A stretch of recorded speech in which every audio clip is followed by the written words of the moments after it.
I'm not saying he's there yet, but when I watch him play, I get shades of Justin Jefferson. Another week means another 2023 NFL mock draft brought to you by one of the talented scouts over here at the Draft Network. And today we have the privilege, the honor of diving through Joe Marino's version 2 of his 2023 NFL mock draft that dropped this past week. And I'm excited to dive into this one because Joe is about to keep us grounded and level-headed because the fantasy football space in particular, a very fickle community, right? One game, 1 week, a player is the second coming of Cam Newton, of Patrick Mahomes, and the very next week, you might as well toss him out there with Drew Lock and company. No need to even declare for the draft. You shouldn't even play football. That's what we do in the fantasy football space, but thank goodness for our scouts to keep us grounded. Joe has got a damn good mock for us to dive into today, and I'm excited. We are only talking about the offensive players for fantasy football purposes, so if you want to know where Will Anderson went in this mock, click the link in the description below and check out the entire mock, which it's fantastic, and we will be doing this every single week. If you're new to the channel, new to the station, hit that like button, subscribe to it, hit the alerts. That way, every time a piece of dope content drops on the Draft Network YouTube channel, it's right there on your phone, baby. You ain't got to search for it. But listen, as always, I am glad that you tapped in, strap in. We're going to talk it out right now. Joe Marino's V2 2023 NFL mock draft. Let's get it. All right now, so the first offensive player off of the board, and something that would shake the fantasy world just a tad bit, is QB1, Anthony Richardson. Yes, A-Rich is still Joe's QB1 off the board here to the Seattle Seahawks. Now, I don't hate the fit. I don't know what to think about the fit because I'm trying to figure out what Seattle's identity is, right? You got DK Metcalf, you got Rashad Penny and Kenneth Walker. Are they a running team? Are they a passing? I don't know what they are. But if they take a player like Anthony Richardson, what that would tell me is that's their identity. It's him, right? It's his talent, the tools, the traits. And although the battle between him and Will Levis did not live up to the billing that we had hoped for, right? We didn't see some offensive shootout. The talent and the traits are still there for Anthony Richardson.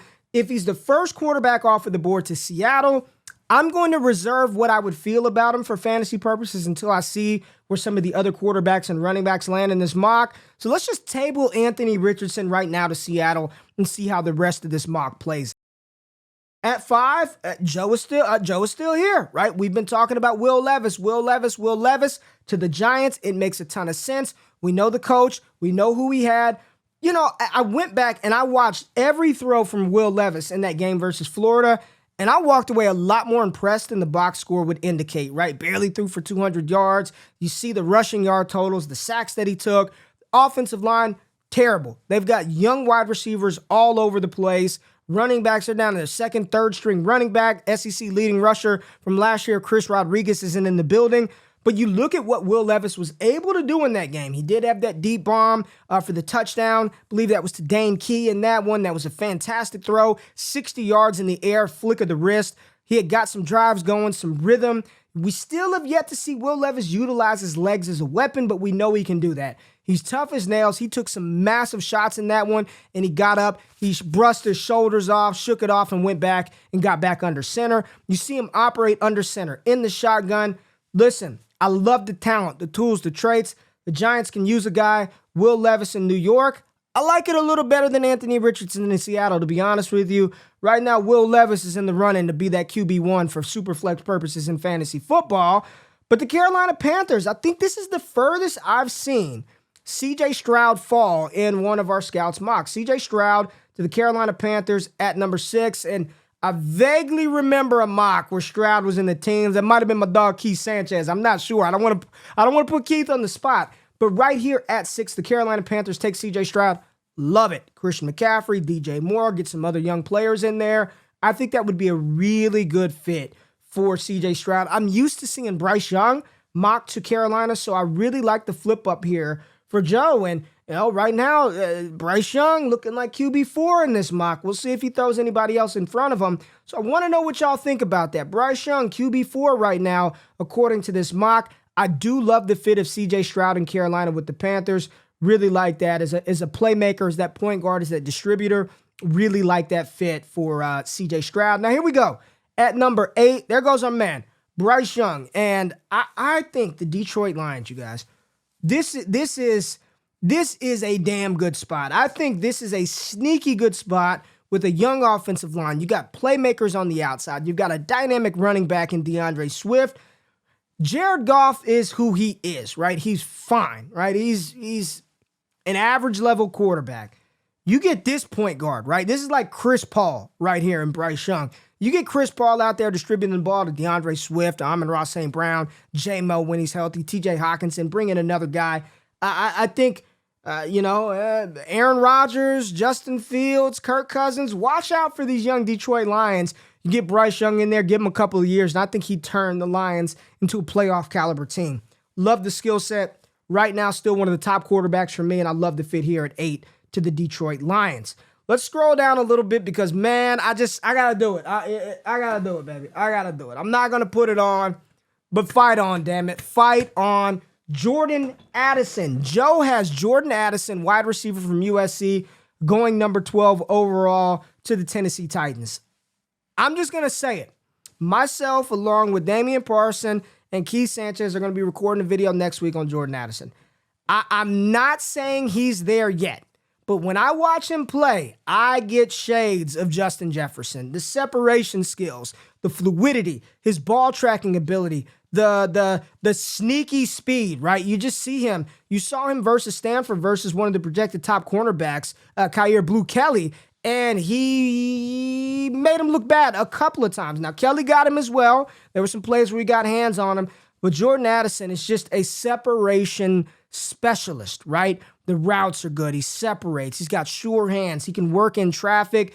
He may be the first receiver, to my knowledge, like, don't quote me on this, or maybe you should fact check it, the first receiver to win the Biletnikoff Award back-to-back years on 2 separate teams. He's that damn good, and it's making it really hard. He's making it very hard for me to continue to defend my current projected top wide receiver, Kayshon Boutte.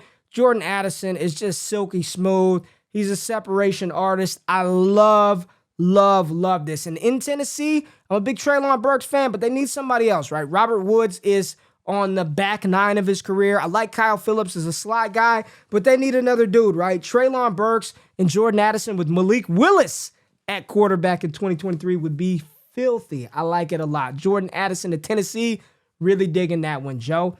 Now he's got another receiver coming off of the board at 13, and that's Ohio State wide receiver Jackson Smith-Njigba. He is silky smooth as well. Was injured a couple of games ago or a game ago. Hopefully we'll see him this upcoming weekend. But what else is there to say about JSN? We know he's smooth. We know he's electric. He's dynamic with the ball in his hands. Just a crafty route runner. Always finds a way to get open. Solid hands. We know there's a little bit of questions about the athleticism and the speed. But we know in fantasy, you don't have to be a 4-3 guy to be effective in the NFL. So JSN in Houston. My only issue with this is it looks like we're rolling with Davis Mills for another year. And I don't know. He played well week 1. We'll see how his maturation process continues throughout the year. It's my only question and hesitation about JSN in Houston. But top 13 pick, he's going to go high in rookie drafts. Now, let's move on a little further. A player that I am down on. I'm just going to be honest with you. Michael Mayer out of Notre Dame, 17 to the Vikings. Irv Smith clearly does not look like he's going to be the guy. They need a tight end. They need another complement to Justin Jefferson. I think Michael Mayer is good. Like, I think he's a good player, right? I watch him, I'm just like, he's not Kyle Pitts level of athletic, right? He's not. I'm watching him, and I'm like, he's not very fast. He's not really explosive. He's got good hands, knows how to position his body well. He's a good blocker. He's physical.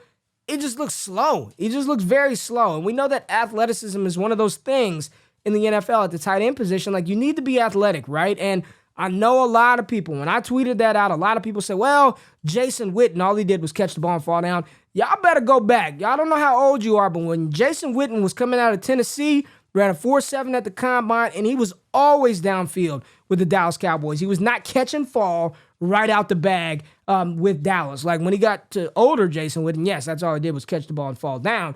Michael Mayer at 17, probably going to happen. Probably going to be a first-round pick. But for me in rookie drafts, unless the premium is 2 points per reception, can't take a tight end in the first round. Even if he gets the draft capital, not messing with Michael Mayer in round 1. At 22, they continue to pain me, and I'm not even going to talk about it. Is Bijan Robinson to Philadelphia? I'm not talking about it. Bijan's RB1. He's good. No matter how much Keith Sanchez try to fight us on this, Bijan is RB1. He's dope. I love you, Keith. I'm not going to talk about it to Philly. I mean, that's a great fit. Jalen Hurts, A.J. Brown. You add Bijan Robinson. It's really unfair, the Eagles having the opportunity to even get a player like this. And if I had to bet on a running back going in round 1 this upcoming draft, it's Bijan Robinson out of Texas. Now, 23, the Baltimore Ravens, whom they got their own issues with Lamar Jackson, and we'll see what happens with this contract situation. It's got the Baltimore Ravens selecting Quentin Johnston, the wide receiver out of TCU, who currently has like 5 receptions on the season. This is my only hesitation and fear with Quentin Johnston. The numbers aren't going to look good this year. TCU's offense is not very good. Quarterback play is not very good. Quentin Johnston is very good, but the numbers aren't going to look good. And I'm just going to say that I think that a lot of fantasy gamers are going to have a very difficult time removing the TCU busts out of the taste of their mouths, right? You got Josh Doxson and you got Jalen Reagor, 2 guys that were drafted in the first round that pretty much were absolute zero burgers for you in fantasy football. I think Quentin Johnston's going to suffer some of that same fate, at least amongst dynasty and fantasy football enthusiasts. I think seeing that TCU helmet and knowing that Jalen Reagor didn't give you anything, knowing that Josh Doxson didn't give you anything, I think it's going to be really difficult to get people to buy into Quentin Johnston as a high-end fantasy asset. Even though we try to avoid helmet bias, it's going to be tough for a lot of people to get around that. I'm hoping they figure out a way to get him involved this coming Saturday, moving forward. But right now, this is the one where I'm starting, the alert button is pressed, right? I press the button. I am on alert with Quentin Johnston. He needs to play better. They got to get him the ball. Get him involved. He's a freak. He's a monster. But damn it, you got to throw it to him. Throw him the ball. What's going on? Quentin Johnston to Baltimore. A lot of question marks in Baltimore right now. We'll see how that will play out. And here's a new entry to the mock. And no one else has had this player here. I take that back. I think Brentley had him. I think Brentley Wiseman had him in his mock.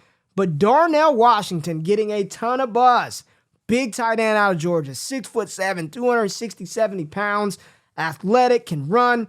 Much more athletic than Mayer, in my opinion. But man, you give Justin Herbert this weapon, I think people would consider him in tight end premium leagues at the back of the first round. I still don't know. Still don't know if I take a tight end that high. But man, Darnell Washington out of Georgia paired with Justin Herbert. You got Mike Williams on one side, Keenan Allen in the slot on the other. I like it. I like it, Joe. Good fit, man. Good fit right there, Joe. And the final offensive player we're going to talk about for this mock draft, the Kansas City Chiefs get Josh Downs, the wide receiver out of North Carolina. Didn't play last week, dealing with some injuries, and it seems like that sort of is the trend with Josh Downs. There's always something going on with Josh Downs. But I guess it would be like, what's this mean for Sky Moore? What's this mean for Juju Smith-Schuster? What would this mean for, MVS, McCall Hardman? I'm just throwing names out there. Love the player. Still kind of iffy on the fit. Like, I want to see a little more out of Josh Downs as well. I think there are a couple of other receivers that are starting to elevate their profile as well. So it'll be interesting to watch this play out. That race for wide receiver 3, wide receiver 4, 5 is going to be really, really interesting when it all said and done. Now, one notable omission from this mock, no Kayshon Boutte. There is no Kayshon Boutte in the first round of this mock. I would have loved for Joe to sneak Kayshon in there to Kansas City, right? Give Mahomes Kayshon Boutte. Give me Boutte in Kansas City, the back of the first round, opposed to Josh Downs. He's got to play better. We saw what happened week 1 against Florida State versus Southern. They got him the ball early. I know that the raw stats weren't good, but they scored 40 points in the first damn quarter. They didn't need him anymore. This week, another opportunity versus Mississippi State for Kayshon Boutte to come out there and say, damn it, I'm still the guy. But in this mock, man, he did not crack the top 31. So something to pay attention to and be mindful of as we continue through this college football season. That's the mock, man. Let me give you my favorite pick, favorite landing spot that I liked from Joe. And I'm going to have to say, I'm starting to dig it more and more. Jordan Addison to Tennessee, man. I think he's that dude. I know Kyle Krabs is a big fan of Jordan Addison. as well as I am. I love me some Jordan Addison, and I really like the fit here. So again, if you like the content, hit the thumbs up button, comment below, let me know what your favorite pick was. What do you think? Who would be the 101? Would it be Anthony Richardson? Would it be Will Levis? Or is Bijan Robinson a foregone conclusion to be the top pick in super flex drafts? Single quarterback, we know it's going to be Bijan Robinson. And if you like it, man, subscribe, man. We're doing a lot of dope stuff here at the Draft Network. For myself, you can find me at RayGQ on Twitter. Make sure you're following the Draft Network on Twitter, all our dope content creators. Thank you, Joe, for letting us mock your mock, and we'll be back. I don't know who we're going to mock next week, but we got you, man. I'm out of this thing. Peace.